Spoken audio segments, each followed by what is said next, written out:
Hello friends, welcome to இலக்கிஸ் kitchen. இன்றைக்கி இலக்கிஸ் கிச்சனில் அகத்துக்கீரை வச்சு பொரியல் எப்படி செய்கிறது தான் பார்க்க போகிறேன். வாங்க பார்க்கலாம். ஃபஸ்ட்டு ஒரு கடாயை எடுத்துக்கோங்க. அதில் 2 ஸ்பூன் எண்ணெய் ஊற்றி நல்லா சூடு பண்ணிக்கோங்க. 1 ஸ்பூன் கடுகு போட்டுருங்க. நல்லா பொரிஞ்சு வரட்டும். 3/4 ஸ்பூன் வெள்ளை உளுத்தம்பருப்பு போட்டுக்கோங்க. 1 ஸ்பூன் சீரகம் போட்டுக்கோங்க. போட்டு நல்லா பொரிஞ்சு வரட்டும். இப்போ கடலைப்பருப்பு 2 ஸ்பூன் போட்டுக்கோங்க. போட்டு நல்லா வதக்கி விட்டுக்கோங்க. நல்லா கோல்டன் கலரில் அந்த கடலைப்பருப்பு வரணும், அது வரைக்கும் நல்லா வதக்கிக்கோங்க. அப்புறம் 2 காஞ்ச மிளகாவையும் கிள்ளி போட்டுக்கோங்க. போட்டுட்டு நல்லா வதக்கி விட்டுக்கோங்க.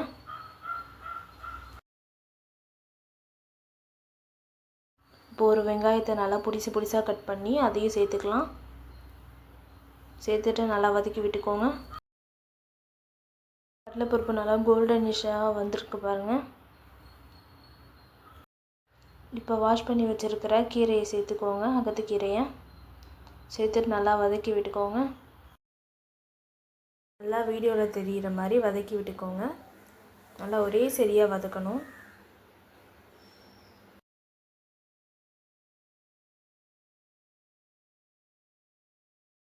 ஒரு 2 மினிட்ஸ் கீரை நல்லா வெந்த உடனே ஒரு 1/4 சொம்பு தண்ணி ஊற்றிக்கோங்க. ஊற்றிட்டு நல்லா வதக்கி விட்டுக்கோங்க. இன்னும் உப்பு சேர்த்துக்கோங்க. சேர்த்துட்டு நல்லா கிண்டி விட்டுக்கோங்க. கிண்டி விட்டு மூடிடுங்க.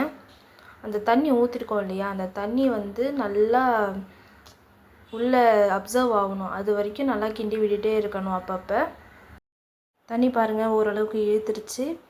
அதே மாதிரி கீரையும் நல்லா வெந்துருச்சு ஓரளவுக்கு.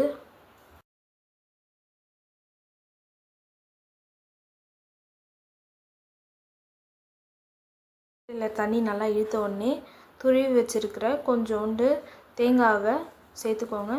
சேர்த்து நல்லா கிண்டி விட்டுக்கோங்க. அவ்வளோதாங்க, ஒரு ஹெல்த்தியான கீரை பொரியல் ரெடி ஆகிடுச்சு. நீங்களும் உங்கள் வீட்டில் செஞ்சு பார்த்துட்டு எப்படி இருக்குதுங்க லைக் பண்ணுங்கள், ஷேர் பண்ணுங்கள், கமெண்ட் பண்ணுங்கள். தேங்க்யூ ஃபார் வாட்சிங் ஃப்ரெண்ட்ஸ். இந்த வீடியோ பிடிச்சிருந்தா கண்டிப்பாக இலக்கிஸ் கிச்சன் சேனலை சப்ஸ்கிரைப் பண்ண மறந்துடாதீங்க.